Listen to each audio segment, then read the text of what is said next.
Bienvenidos a Algo que Decir sobre Salud Mental, un podcast destinado a escuchar consejos, opiniones y vivencias de personas como tú y como yo. Hola a todos y todas, bienvenidos a este séptimo capítulo de Algo que Decir sobre Salud Mental. Nos acompaña en esta ocasión Aura Gutiérrez, también conocida como Guti en redes sociales, ¿cierto? Directamente desde Perú. Ella es terapeuta ocupacional. Vamos a estar hablando de un tema que es bastante interesante, muy interesante diría yo, que tiene que ver con cómo los padres muchas veces afrontan ciertos diagnósticos de sus hijos, que es la población con la cual suele trabajar en este caso Guti. Desde ahora te voy a decir Guti, porque si no me voy a enredar mucho. ¿Cómo estás, Guti? Hola Samuel, un gusto de verdad poder realizar este podcast. Ya tenía tiempo en marcha Sí, nos y costó, pues nos nada, costó. sí, nos costó mucho, pero aquí estamos. Yo desde acá, desde Lima, aunque soy venezolana, tengo bastantes años acá en Lima ejerciendo y la experiencia ha sido bastante bonita. Y ahorita me encuentro en, valga la publicidad, Play Team, que es el centro de rehabilitación donde estoy actualmente trabajando. Comprendo. Guti, encantado de poder tenerte acá y me gustaría partir con una pregunta muy básica pero importante siempre que hablamos con un profesional, que es ¿qué es y qué rol cumple un terapeuta ocupacional? Muy nombrado hoy en día, yo creo que para bien muy nombrado, porque el rol que cumplen los terapeutas es muy importante. ¿Cómo lo definirías tú un poco para la gente que nos escucha? Bueno, en palabras simples, la terapia ocupacional no es más que un conjunto de métodos, ¿no? Que se utilizan para mejorar el desempeño ocupacional, como bien lo dice el nombre de la carrera, ¿no? En diferentes ámbitos. Por ejemplo, si nos referimos a los niños, la ocupación del niño es el juego, las habilidades sociales y la escolaridad. Si en alguna de esas estructuras o en alguna de estas definiciones el niño presenta alguna falla, aquí viene la intervención del terapeuta ocupacional a través de un plan de tratamiento que le va a ayudar a potenciar sus habilidades. Comprendo. ¿Tú te especializas particularmente en el área infantil o trabajas también con adultos, por ejemplo? Bueno, mis inicios como terapeuta ocupacional fueron con adultos mayores, de hecho, ya al final, antes de emigrar acá a Lima, y ya estando acá, me he especializado netamente en área infantil.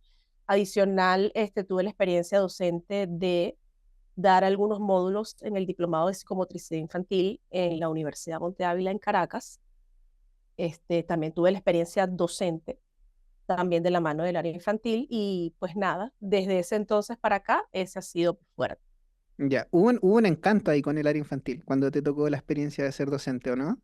Em, Realmente sí, sí. Creo que cada área tiene su encanto y creo que en las prácticas clínicas que nosotros vivimos como estudiantes siempre tenemos esa oportunidad de pasar, ¿no? Por todas esas áreas, porque si bien es cierto, creo que la terapia ocupacional muchas personas la asocian con algo netamente del área infantil y no es así. La terapia ocupacional tiene unos vértices en otras áreas de desempeño donde puede ampliar su campo laboral, por ejemplo, en el área geriátrica, en el área mental con adultos, farmacodependencia, en el área física, siempre de la mano con fisiatras, con fisioterapeutas o kinesiólogos, como también les dicen, ¿no?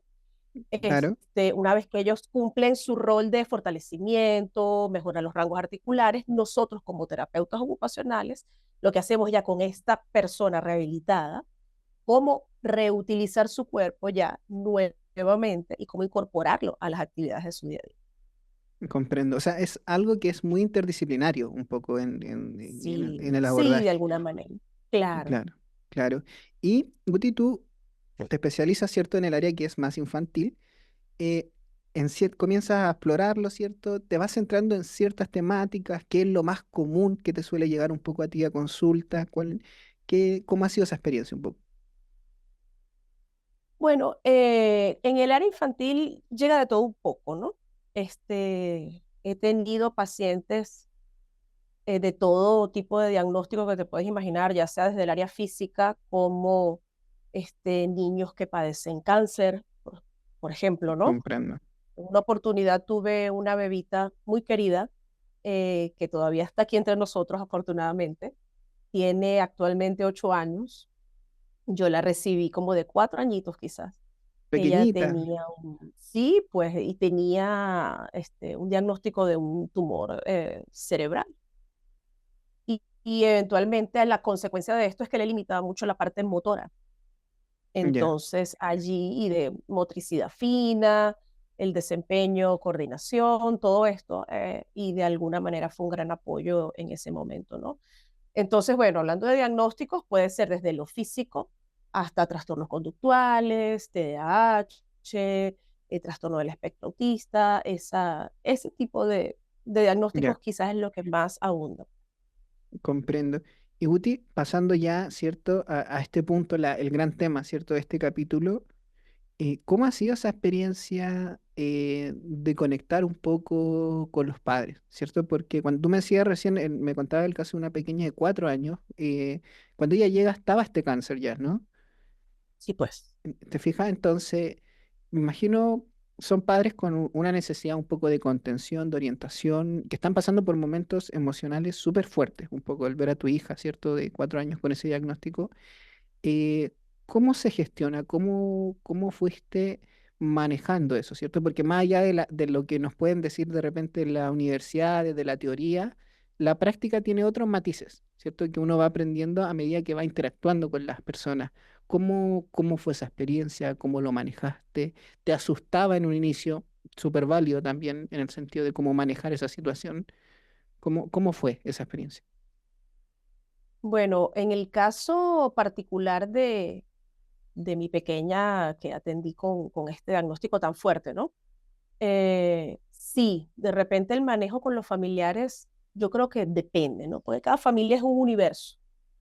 Hay muchas familias que son súper receptivas, particularmente en el caso de esta niña que les comento, de un cáncer cerebral. Realmente da miedo, ¿no? O sea, uno como especialista, wow, tú dices, qué desafío, ¿no? ¿Hasta dónde son mis límites? ¿Hasta dónde puedo llegar? ¿Cuánto puede soportar ella, ¿no? Y también el tema afectivo, porque tú terminas de alguna manera encariñándote con ella, ¿no? Y tú pensando, Dios mío, o sea, de verdad, qué enfermedad tan fuerte.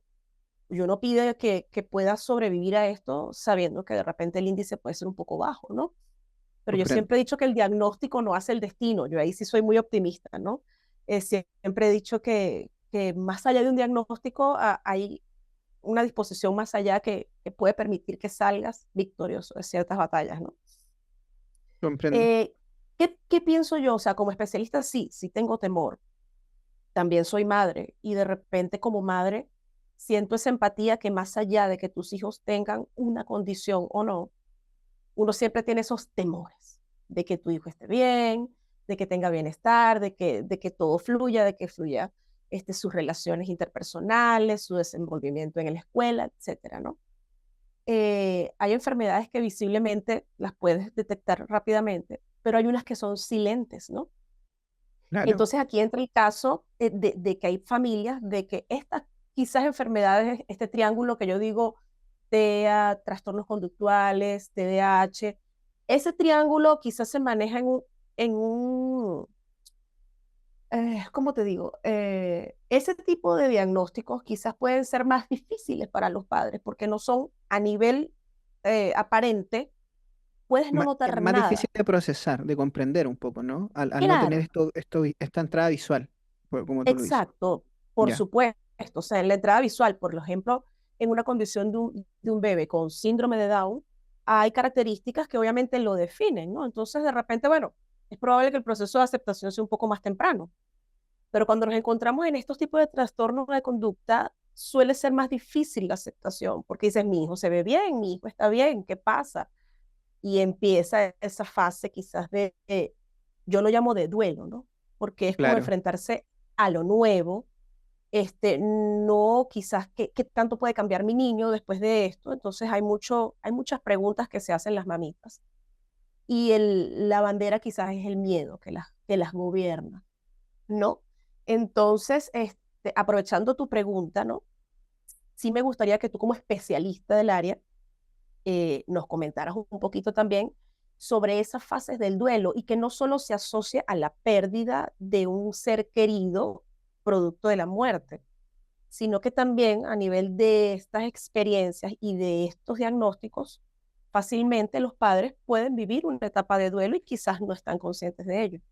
Claro, o sea, efectivamente, muchas veces el duelo también se presenta en cuanto a las expectativas que tenemos sobre algo. En este caso, cuando en una familia, ¿cierto? Hay un niño en camino, antes de que nazca el niño o niña, ya se genera toda una expectativa, ¿cierto? Ya se genera todo un camino, un trazo, cómo será, comienza la mente a trabajar, ¿cierto?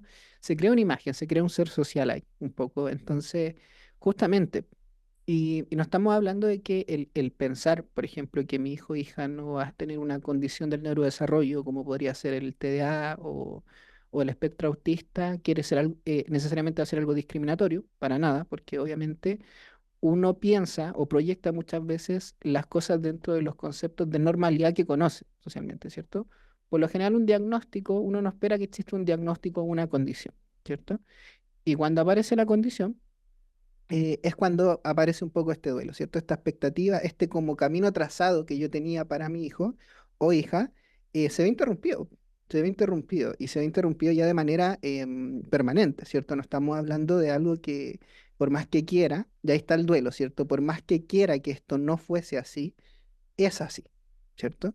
Sí, Y ese proceso del no quiero que sea así, es así, y me centro más desde ahora en adelante en cómo sobrellevar esta situación, sabiendo que es así, ahí es cuando uno dice ya, el duelo va tomando su camino, ¿cierto? Se va resolviendo de alguna forma, ¿cierto? Pero como dices tú, o sea, es un duelo. El duelo no siempre tiene que ver con la pérdida física de un ser querido.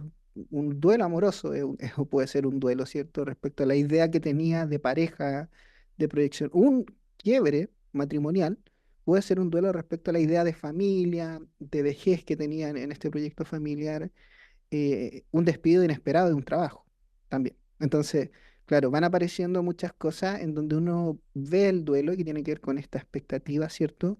Con esta idea que tenía de algo como permanente que me doy cuenta que no va a ser así. Y que también no va a ser así de forma permanente, un poco.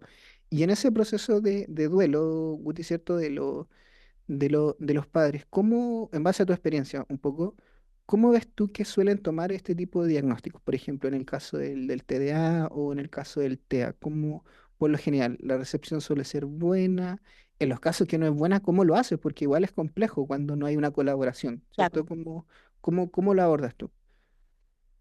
Bueno, depende de la familia, ¿no? Como bien lo hemos mencionado.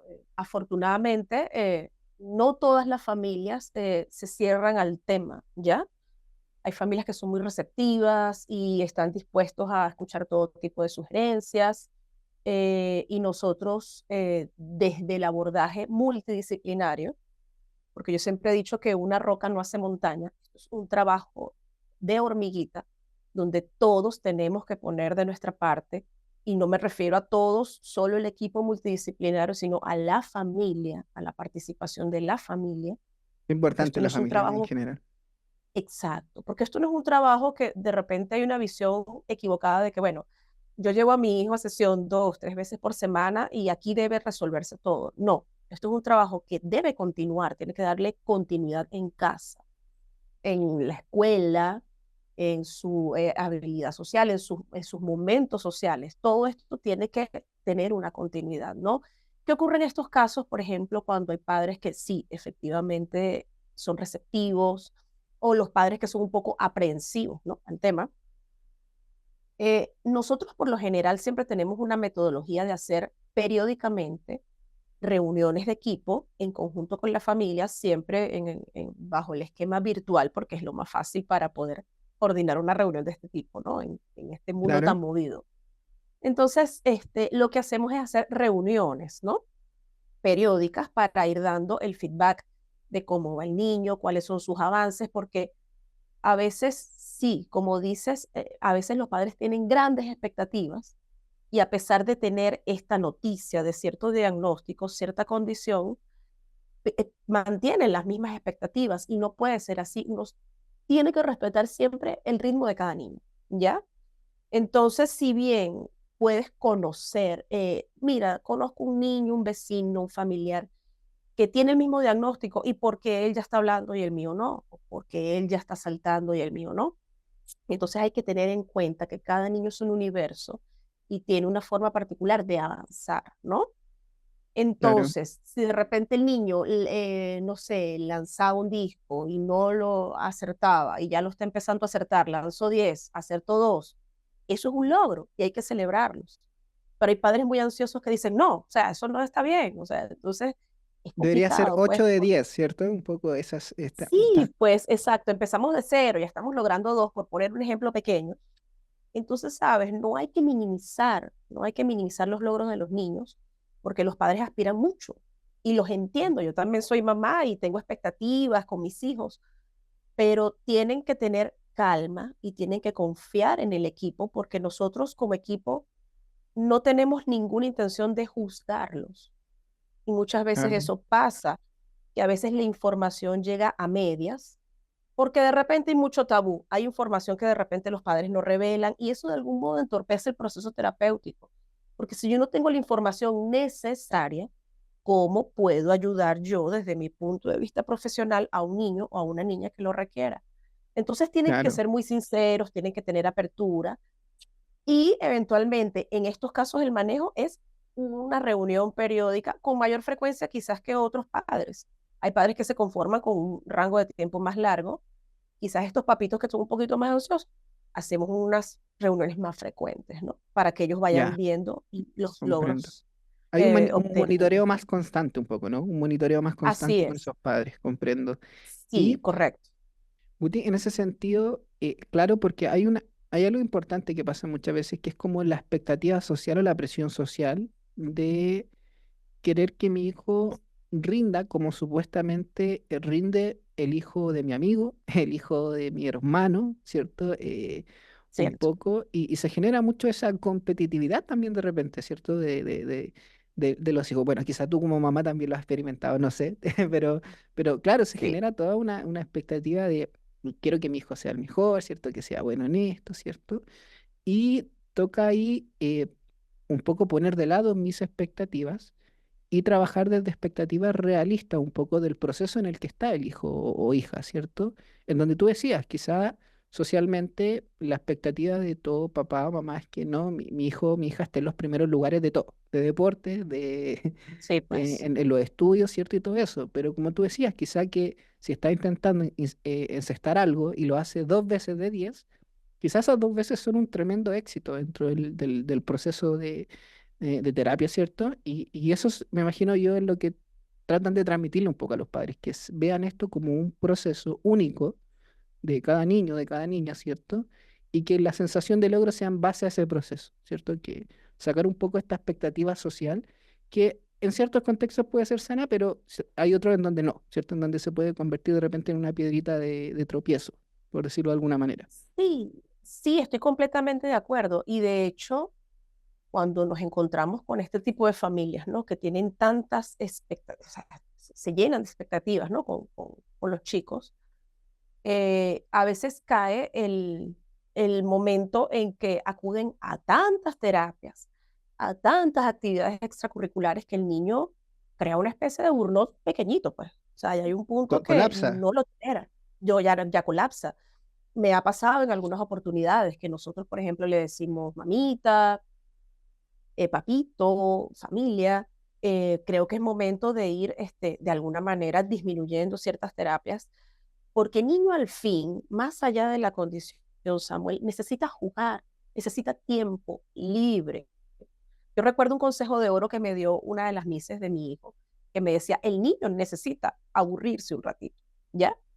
Necesita tiempo libre, porque si bien nosotros como padres tenemos nuestras vacaciones en momento laboral, la ocupación del niño, como bien lo hemos dicho, es la escolaridad y estar en un aula desde las 7:30 de la mañana hasta las 3 de la tarde en muchas oportunidades, en muchas instituciones, wow, eso es desgastante. Entonces necesito hacer un bajón de mi cerebro, hacer un bajón de mis pensamientos, de mis acciones. Lo mismo pasa cuando un niño está sobresaturado de terapias.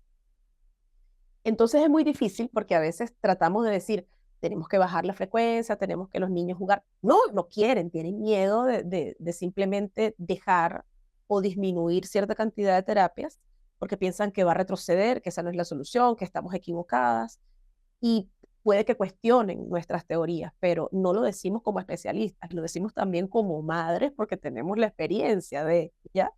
Entonces, eso puede Claro, más bien producir un efecto de retroceso cuando le sobreexigimos por las claro. expectativas de los padres y no por lo que el niño vaya a dar, porque tenemos que trabajar siempre en base a la potencialidad del niño.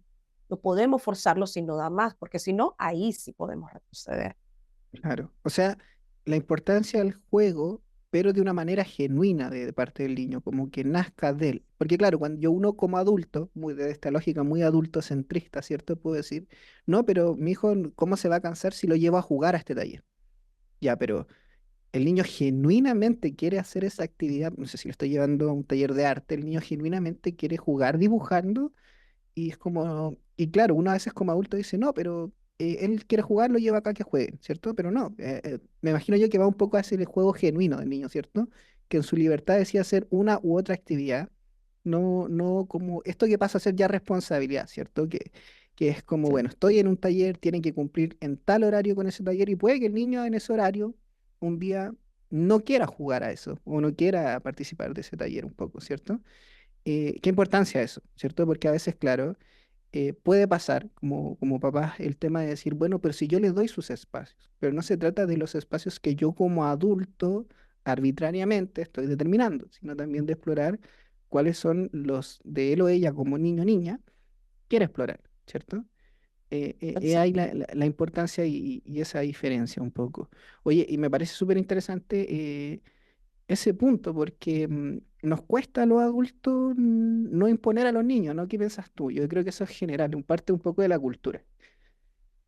Sí, pues es un poco parte de la cultura y me atrevo a decir que, como te digo, es tener miedo bueno, no continúo, voy a retroceder. Mira, si bien Samuel, el grueso de las sesiones a nivel infantil, a nivel pediátrico, de muchos especialistas, ya sea terapia de lenguaje, terapeuta psicopedagogo, en mi caso terapia ocupacional, siempre tiene una vertiente lúdica para que lógicamente el niño no se aburra. Es igual que en algunos nidos, en algunos colegios. Es muy importante la herramienta lúdica porque a través de lo lúdico el niño va a aprender, el niño va a rehabilitarse, el niño va a hacer algo, un procedimiento sin ser tedioso, sin ser incómodo para él y a través de ese canal él va a aprender mucho, ¿no?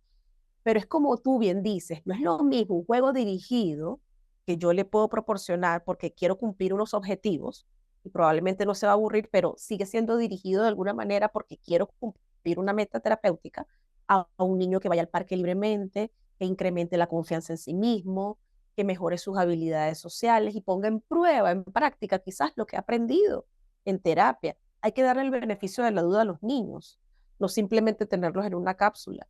Eso no está mal que de vez en cuando ellos tengan un respiro, un break de todas sus actividades y si las retoman, por supuesto, retomarlas. Pero ¿cómo saber si va bien o mal si no le damos el beneficio de la duda a ellos de interactuar tanto en colegio como en alguna fiestita?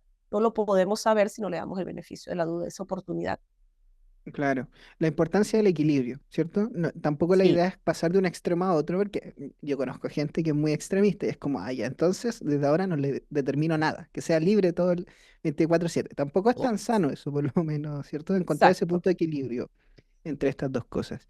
Y Guti, tú mencionabas una cosa que me quedó dando vuelta, que considero que es súper importante, que es que pasa también mucho en la terapia, que es cuando las personas ocultan información, que es muy importante, o información clave, porque no sé si te pasa, Guti, pero por lo menos en psicoterapia pasa mucho, que un dato puede cambiar todo. Un dato, una información de verdad puede cambiar todo, puede dar un giro importante dentro de lo que es el diagnóstico de hacia dónde va a dirigir la terapia. Y claro, muchas veces, bueno, en la terapia pasa por un tema de confianza, de miedo a ser juzgado, pero en el caso de los padres, y aquí te pregunto, esta es mi consulta, ¿pasa a veces o sientes tú que hay padres que ocultan información como una forma de decir, bueno, si no digo esto, no me van a dar el diagnóstico o no van a decir que mi hijo tiene este problema, como una forma de mentirse a sí mismo no aceptar justamente el diagnóstico. ¿Te ha pasado ese tipo de cosas en donde se ha ocultado información? Sí, de hecho no voy a mentir, sí ha sucedido con algunas familias. Ojo, no estoy en la capacidad, como bien dices, de juzgar eso, porque sé que muchas veces ocultan información por tabú, como bien dices, o por miedo a ser juzgados. Y la figura del terapeuta no está en la capacidad de juzgar. O sea, si tu hijo, tú estás acudiendo a mí para buscar ayuda, como bien dices, cualquier tipo de información, por más pequeñita que sea o por más irrelevante que tú la puedas considerar, puede servir de mucho para el proceso terapéutico. Me pasó una oportunidad con una niña que sí, bueno, la parte de diagnóstico siempre debe darla y siempre lo he dicho, ¿no? El neuropediatra o pediatra en todo caso, pero los especialistas nos ha tocado, me imagino que también desde tu área te ha tocado que si bien podemos tener conocimiento de causa y decir, oye, creo que esta situación o este usuario se está perfilando para un diagnóstico tal, ¿no?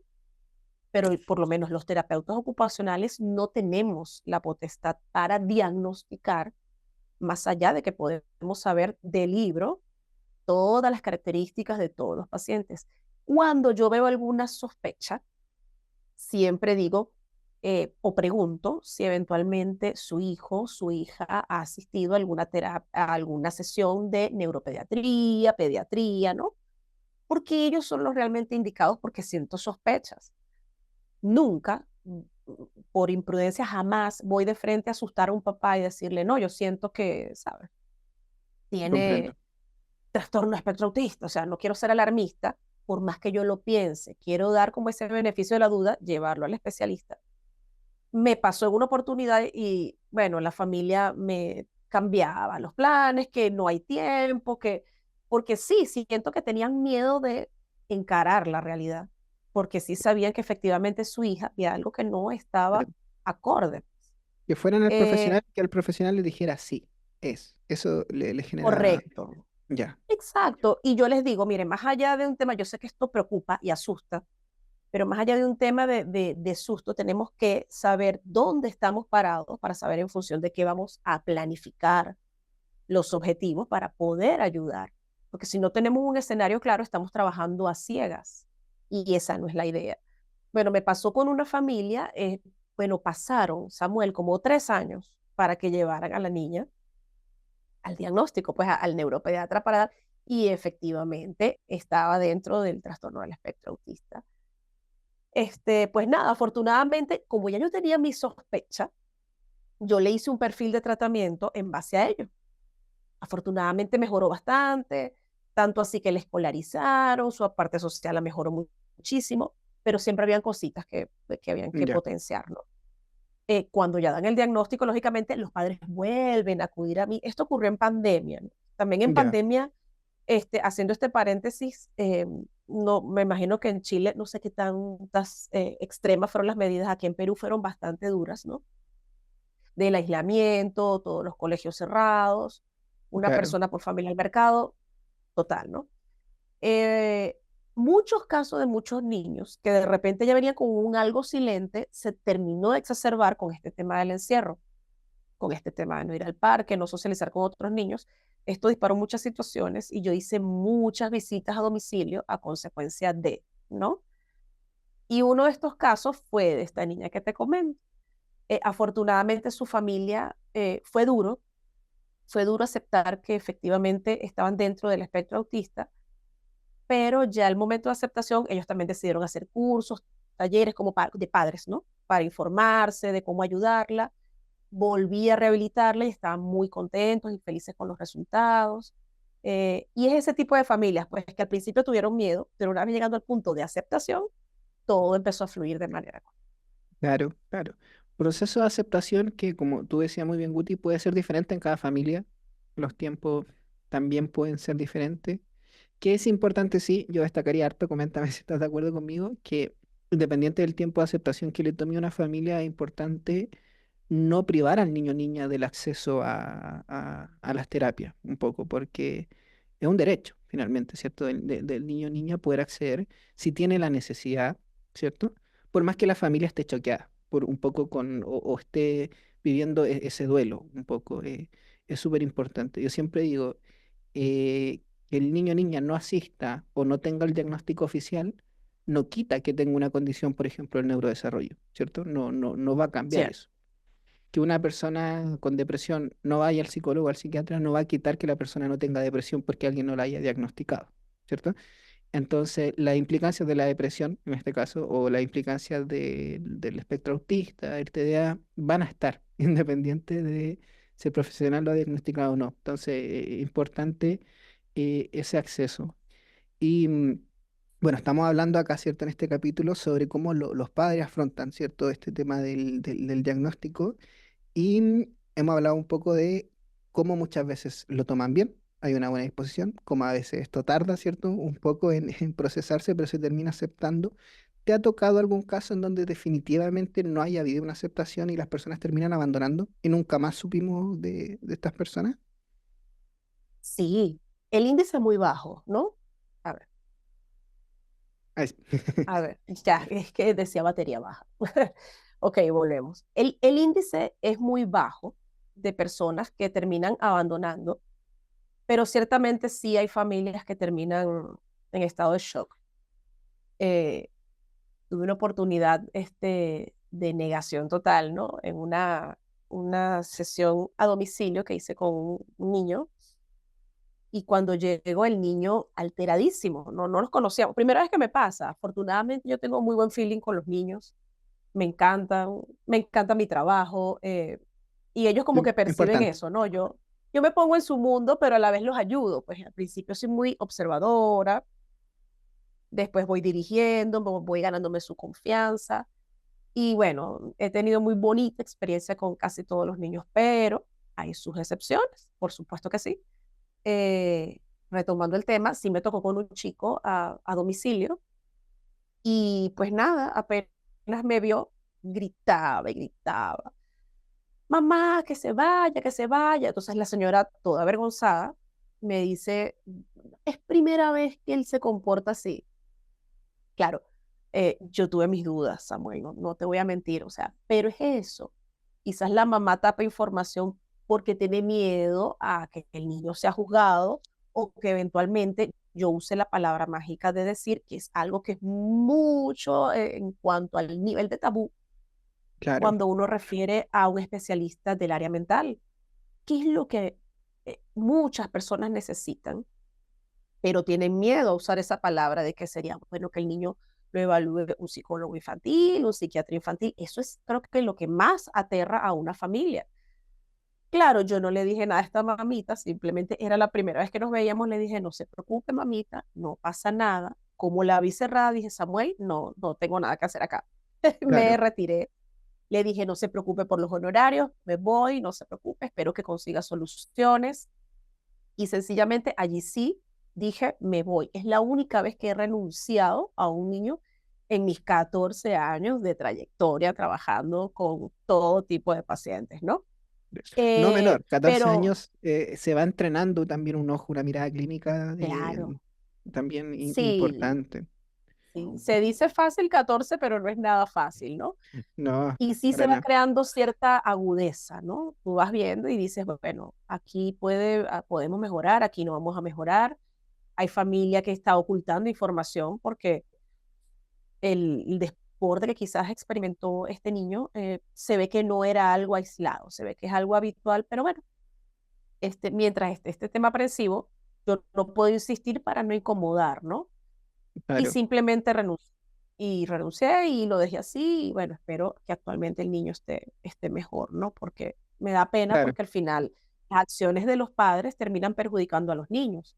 Porque si la familia, que son los adultos, que son los que dirigen, modifican información, ocultan información, se niegan a las observaciones, esto va a entorpecer un proceso terapéutico y va a entorpecer el desempeño de un niño en la claro, sociedad, porque siempre he dicho que los niños hay que prepararlos para la vida.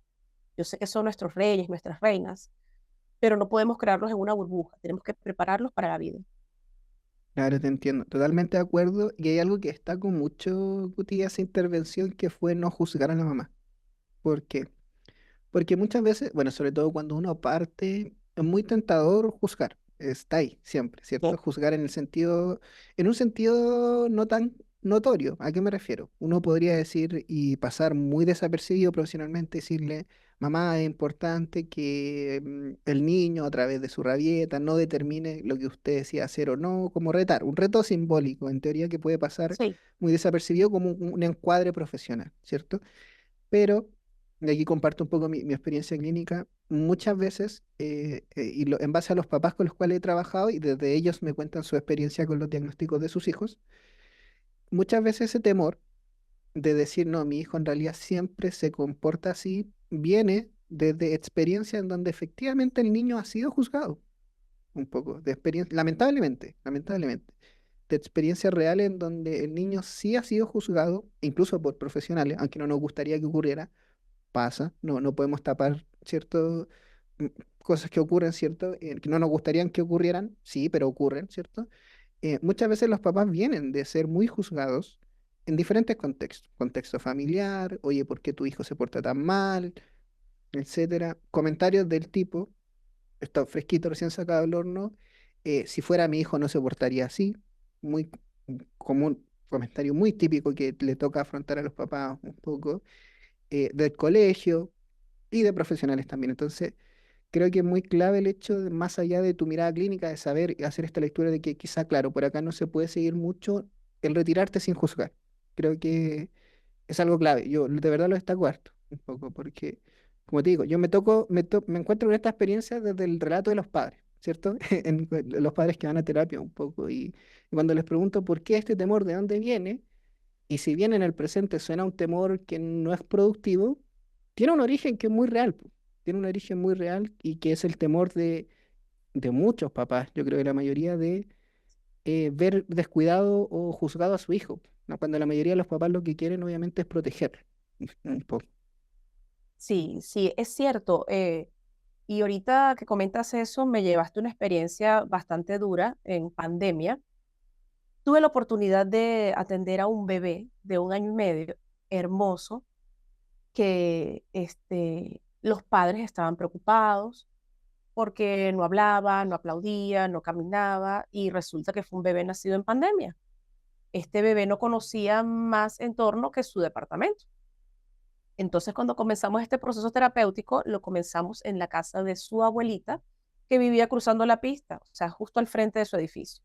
Pero era tan abrumador para el niño escuchar carros, ver otras cosas que él se hasta sudaba, el pobre bebé, ¿no?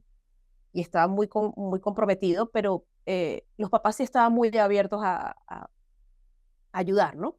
Entonces, claro, yo a pesar de todo esto les digo, mire, es importante que los vea un neuropediatra por tranquilidad de ustedes, porque yo estaba convencida de que efectivamente era un tema de estimulación temprana nada más. No vi Claro, nada de alerta, pero ellos insistían en ver el neuropediatra. Yo le digo, mira, no conozco a nadie confiable que te diga, mira, este doctor te va a dar las soluciones, pero por favor, si consiguen, necesito saber. Todo. Los veo a la sesión siguiente, llegaron muy perjudicados, llegaron muy afectados porque este especialista les dijo que por culpa de ellos el niño estaba en esas condiciones, que el niño tenía un retraso por culpa de ellos, que cómo es posible. Samuel, por favor, estamos pasando en una situación de pandemia. ¿Cómo tú, como especialista, te atreves a, mira, darle con todo a una familia que no es que ellos solos decidieron encerrar a su hijo porque es una situación aislada? Nadie podía salir acá en el Perú, en este caso, ¿no? claro, Entonces, ellos lloraron, se sintieron muy mal en la consulta médica, ¿no? Y saber eso me dio mucha pena. La conclusión del especialista, del neuropediatra en este caso, fue hacerle una tomografía. Y yo le digo, mire, mamá, o sea, yo soy madre y sí les voy a dar un consejo. O sea, yo particularmente, si fuera mi hijo, no lo voy a someter a una tomografía, este, porque realmente siento que no lo amerita. O sea, respeto la opinión del doctor, pero siento yo que no la merita. Te voy a dar un plazo de 3 meses, o cosa que yo no suelo hacer.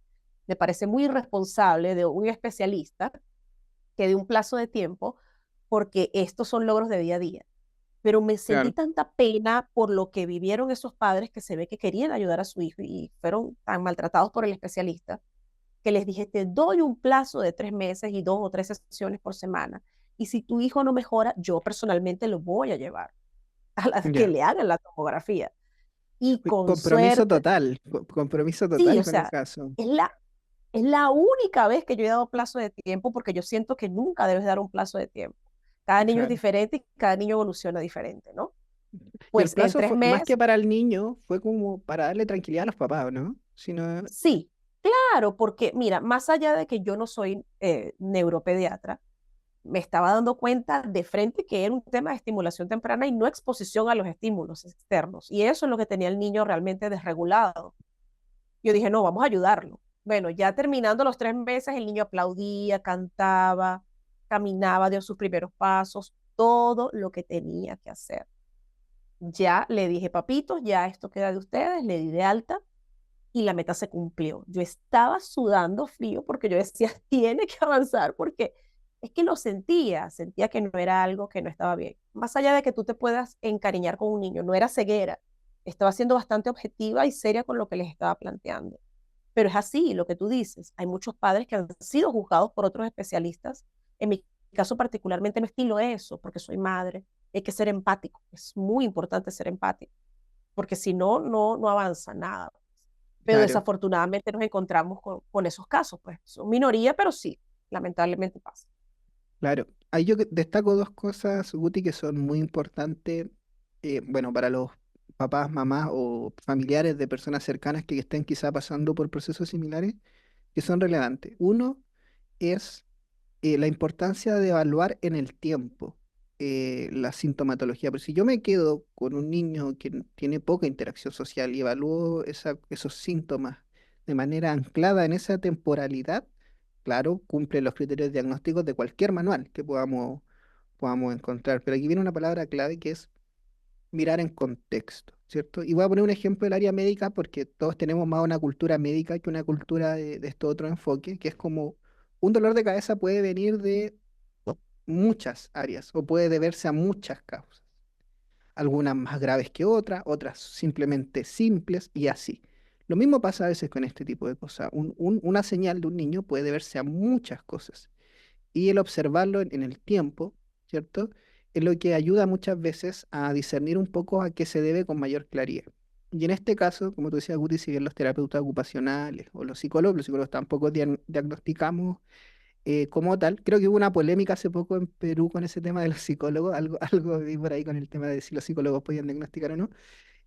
Pero bueno, por lo general no, los psicólogos tampoco damos el diagnóstico, lo da el psiquiatra, le dan el neurólogo. Em, si bien no damos el diagnóstico, lo que tenemos que decir como profesionales es importante. ¿Por qué? Porque las terapias o las intervenciones que realizamos nosotros suelen ser más constantes, ¿cierto? De repente un control con el neuropediatra puede ser una vez al mes. En cambio, las intervenciones terapéuticas suelen ser una vez por semana. Corrígeme si no es así, Sí, ¿cierto? Entonces, estamos hablando de una persona que ha visto una evolución y que su hijo o hija ve constantemente, hay un vínculo, hay una confianza diferente, entonces muestra cosas diferentes. Un niño va a mostrarse diferente con alguien a quien conoce, a quien tiene un vínculo, que con un profesional que no ve casi nunca. Entonces, esa observación, que es más profunda del terapeuta que lo ve semana a semana, tiene algo que decir. Es importante de considerar un poco, porque conoce por un tema lógico de tiempo. Si tú pasas con una persona 4 o 5 veces al mes versus una persona que pasas una vez al mes, a lo largo de unos meses claramente vas a conocer más a esa persona con la que interactúas más tiempo. Entonces, desde ahí, si bien, como digo, no va a dar el diagnóstico, lo que tiene que aportar ese profesional para el diagnóstico es muy, muy importante. Y a veces puede ayudar a la corrección diagnóstica, como es el caso que tú nos compartías, Guti, ¿cierto? Porque te imaginas, tú validas ese diagnóstico apresurado, porque sí, por algo fue así, por algo respondió bien a la estimulación, ¿cierto? Quizás hasta el sí, día de hoy ese niño o niña estaría con una... Y ahí es cuando decimos que los diagnósticos no cumplen su rol, ¿cierto? Ahí es cuando efectivamente viene esta área criticada del sobrediagnóstico, de decir como, bueno, quizás hasta el día de hoy estaría con un diagnóstico que ni siquiera le corresponde, un poco. Y la familia adaptándose a una forma de ser que en realidad no responde a un trastorno del neurodesarrollo, sino que responde a falta de estimulación, que pasa en muchos esos casos. No sé, yo no trabajo directamente con población infanto-juvenil, pero lo que me comentan colegas pasa mucho, que hay cosas que se confunden cuando lo único, hasta con retraso en el aprendizaje, cuando lo único que falta es estimulación, un poco. ¿Es así como lo ves tú, Guti? Sí, de hecho, así lo veo. Ahí de repente un sobrediagnóstico y hay que tener mucho, mucho cuidado y mucho ojo profesional, ¿no? Para estos casos. Como bien te comento, creo que la pandemia fue un boom, fue un detonante para justamente filtrar ciertos trastornos, ciertas condiciones con un tema de estimulación, con un tema de no exposición al medio ambiente. Muchos bebés más temerosos a los estímulos. O sea, no, el niño no soporta ruidos, y eso es una característica del autismo, entonces todos lo quieren filtrar con autismo. No, es como yo bien les explico a todos los papás, o sea, les digo, o a las mamás, les digo, el autismo es una suma de muchas cositas. No es simplemente el aleteo, que lo han también de alguna manera estigmatizado. No, el niño aletea, entonces como aletea, el niño puede que esté dentro del espectro. No, de hecho, todos los bebés tienen una etapa donde ellos por emoción o por molestia o por enfado baten sus manitos. Entonces, eso no es una señal al 100% para decir, oye, me encuentro ante un TEA.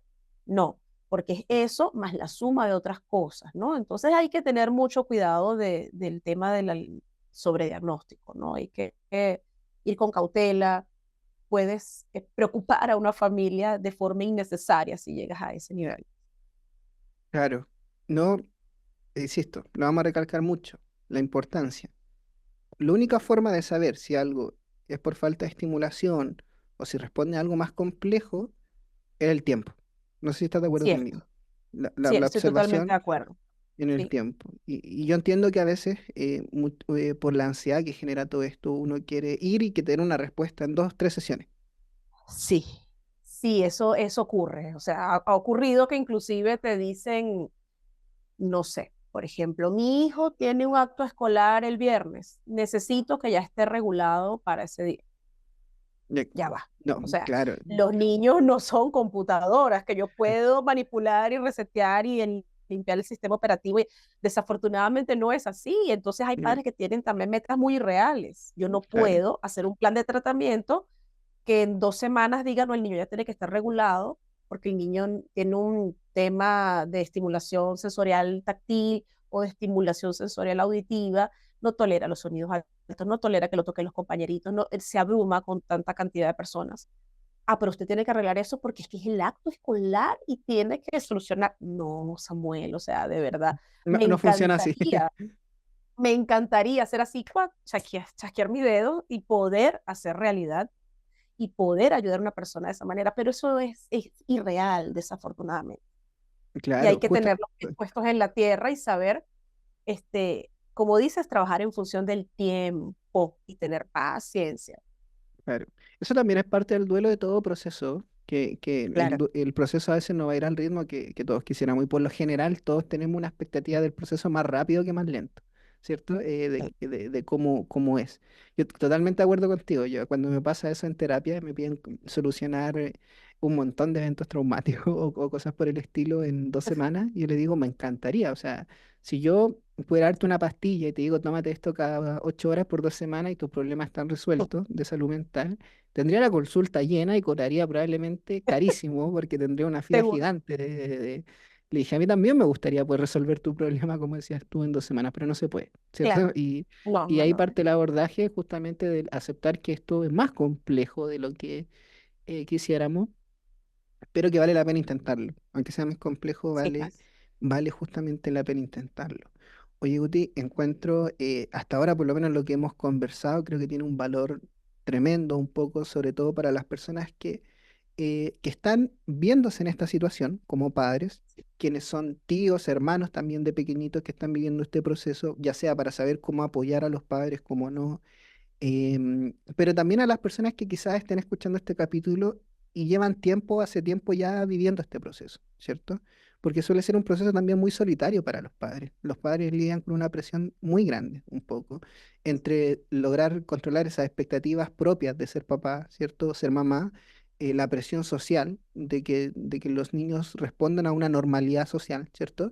em, que se ha ido deconstruyendo, obviamente, en favor de incorporar las neurodivergencias, el cumplir con los profesionales, ¿cierto? Y las demandas que tienen los profesionales, los que participan los niños, la singularidad de cada niño también, ¿cierto? Si el niño no solo el diagnóstico, hay personalidades más disruptivas, otras no tanto, niños más tranquilos, Sí. niños más inquietos, y eso es parte de la personalidad del niño. Entonces los padres lidian con hartas cosas y creo que tanto para ellos escuchar esto y saber que su proceso es concientizado o para los cercanos poder hacer un poquito más consciente lo que viven los papás escuchando esto, es un gran aporte, un poco. Así que agradecerte, Woody, por este espacio, creo que ha sido muy bueno y no sé si tú antes de finalizar quieres comentar algo, dejar algunas palabras, acotar algo, te dejo ahí el micrófono abierto. Bueno, nuevamente gracias Samuel por brindar este espacio. Sí, realmente es importante porque es un tema que quizás es poco tocado, pero es muy sentido. Todos los padres están atravesando por esta situación. Mi consejo de oro quizás para ellos sería que si tienen la necesidad ante esta situación de llorar, desahogarse, háganlo. O sea, somos humanos. Realmente esto es una situación que si necesitas de alguna manera sacar ese dolor, hazlo, pero siempre en función de salir adelante, buscar soluciones. Siempre he sido partidaria de buscar orientación y ayuda psicológica si ves que la situación te arropa, si ves que la situación te supera, no puedes emocionalmente con ello. Es importante, no sientan tabú ni miedo en buscar orientación a nivel psicológico, a nivel psiquiátrico, si se requiere. ¿Ok? El personal terapéutico, me atrevo a hablar en base a mi persona y a muchos que conozco, no estamos en calidad de juzgar, sino de apoyarlos siempre y ayudarlos siempre a mejorar la calidad de vida de sus hijos e hijas y que se puedan, como bien dije, preparar para la vida. Súper. Nada que agregar, creo que dijiste las palabras precisas, así que no lo voy a entorpecer ahí agregando cosas de más. Importantísimo. Si los padres se han superado, como decías tú, buscar ayuda. Nunca está de más. Buscar ayuda. Y si no se Así es, siente cómodo con el profesional, algo le hace ruido, pruebe una segunda opinión. Nunca está de más. ¿Cierto? es así. Justamente. Así que eso, Guti, te agradezco nuevamente este espacio, que te hayas podido dar el tiempo. Costó concretar esto, pero yo siempre digo, cuando los capítulos cuestan concretarlos porque van a ser muy buenos y no me equivoqué. Creo que va a ser de gran ayuda. Así que te mando un abrazo. ¿Te queda jornada hoy? Sí. Ya. No, ya ahorita, pues nada, ahorita tengo que arrancar mi área laboral. De todas maneras, te voy a dejar también las redes sociales. Súper importante. Si alguien desea alguna información, alguna orientación, con muchísimo cariño, con muchísimo gusto se le van a responder sus dudas. ¿Ya? Ya. ¿Cuál es tu red social principal, Guti, para que la comparta ahí con la gente? Este, por ahora tengo @Guti terapia ocupacional. Ya te la voy a dar para que esté anotada En la en descripción el del video. enlace, Sí. en la descripción. Y adicional estoy trabajando en Playteam, que es un centro de terapias integrales, ¿ok? Aquí Ya. trabajamos un grupo de especialistas, de un equipo multidisciplinario muy bonito, también de rama internacional. Hay personas de Chile, hay personas de Perú, yo de Venezuela, un equipo bastante bonito y también estamos por acá a la disposición de ustedes. No, súper interesante la importancia del trabajo, el trabajo interdisciplinario Sí, y intercultural también, entre diferentes personas, ¿cierto? Hay una sí, mirada, correcto. hay una riqueza importante. Así que eso, Guti, te Sí. agradezco nuevamente. Estaremos ahí compartiendo tus redes sociales y cualquier cosa te pueden contactar ahí directamente a tu Instagram. Cuídate mucho, un abrazo. Sí. Gracias, un abrazo. Gracias, Samuel, por la entrevista.